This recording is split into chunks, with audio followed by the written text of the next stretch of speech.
health. So that's why we go with what we assume we know. That's why things like sexuality, you'll find someone who's gay, they're told that that's for Westerns. Come on. What?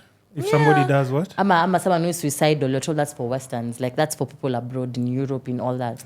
Kinda. No, don't look at me like that. No. You see, Mpaka, you're just like, am I not entitled to my opinion? Of course you are. Yeah. So, but you know why people say that? I think it's because, let's say, Gen Z is slightly like from a different era, how they've grown and stuff.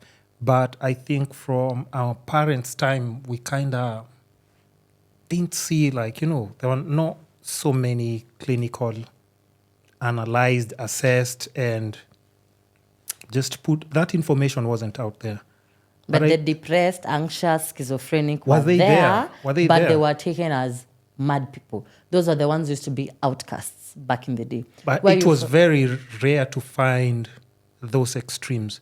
I think you wouldn't find back then like a kid who's like, 16, 17. I think there's a friend of mine who, like the sister, I think the kid is just like a teenager and she wanted an iPhone for Christmas, which she wasn't given because the mom was like, you're talking about like 100 G's. Come on, I can get you a simple phone. She was like, no, me, I want an iPhone because my friends all have iPhones. We want to airdrop, nini.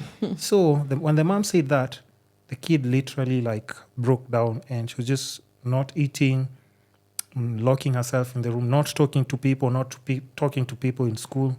But now the teacher's like, hey, Kwani, what's up? Are you beating your kid at home? It was just the iPhone. And then the mom was like, okay, by there I give up. If it's the phone you want and you nini.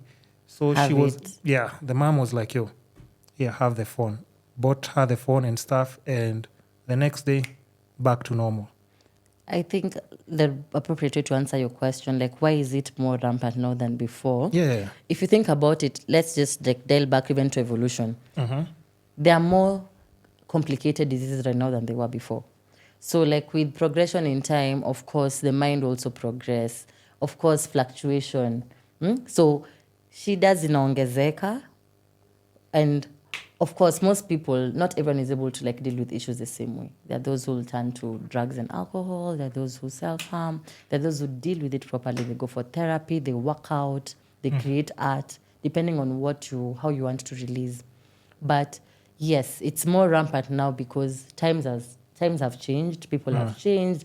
The world has changed. The economy has changed. Fikiria, like back in the day, 100 shillings, that's breakfast and lunch. Imagine. Bread used to be 7 bob. 7. Yeah. 7 bob. Yeah. 1 cigarette, 1 bob. Yeah. Now the basic commodities, man. Like I've even seen unga now heading to 250. Sugar is 500. That's crazy. Sugar. That's we crazy. have mumias over here in Kakamega where they have plantations of sugarcane. And I think it's going to get worse as we head towards December. It's bad. If you're listening to this and you're not grown yet, please don't rush. It's a scam. Don't be in a hurry. Do not. Don't be in a hurry. Stay in your father's house, your mother's house. Don't move out. Things are tough out here. And just speaking of just